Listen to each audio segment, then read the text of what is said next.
Je peux me permettre, c'est une information sur la reconnaissance du vote blanc. Ah, la reconnaissance du vote blanc. À chaque élection, il entre en campagne, pas nécessairement pour être élu, mais surtout pour faire avancer une certaine idée de la démocratie. Je peux me permettre, je vais vous donner une information concernant la reconnaissance du vote blanc. C'est voter, mais ça montre qu'on n'est pas d'accord juste avec ce qui est proposé, quoi. Moi, je pense que ça devrait être reconnu, ouais. Dès lors qu'on parle de démocratie, ça alerte déjà. Et ensuite, dès qu'on parle de reconnaissance de vote blanc, tout de suite, ça accroche. La politique, Gérard Gauthier s'y intéresse depuis l'adolescence. Militant infatigable, il rêve de ramener les Français aux urnes depuis 1989. On sait à peu près que 60 à 65% des gens maintenant ne vont plus voter. Les députés possèdent la possibilité de voter blanc à l'Assemblée nationale.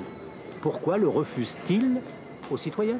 Ce serait exactement, si vous voulez, comme la bombe atomique pour la paix. Eh bien, ce serait une épée de Damoclès dont on ne se sert pas, mais qui est un risque. 23 ans de combat politique et pas une loi dans ce sens. Après la présidentielle de 2002, l'Assemblée nationale a voté un texte séparant les votes blancs des votes nuls. 9 ans plus tard, cette loi n'est toujours pas arrivée au Sénat. Avec son association Blanc s'est exprimé, Gérard Gauthier propose une autre voie contre l'abstention et les extrémismes. Aujourd'hui, on a bien sûr le droit de voter, mais l'expression du vote est confisquée, en fin de compte, au niveau de la démocratie, par le système en place. Aujourd'hui, on vote beaucoup plus par défaut que par adhésion à quelque chose.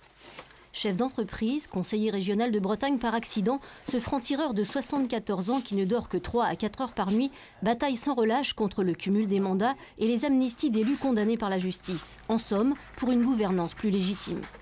La proposition que je fais par rapport au vote blanc, c'est que s'il y a 30% de vote blanc, eh bien, on remet l'élection. On nous amène dans un entonnoir à dire vous allez prendre le moins mauvais, quoi. Hein. C'est pas ça. Il faut que ce soit en termes d'espoir. Gérard Gauthier n'obtiendra pas ses 500 signatures, mais si d'aventure ses idées pouvaient enfin être entendues par la classe dirigeante, ce serait déjà une fameuse victoire pour cet amoureux de la démocratie.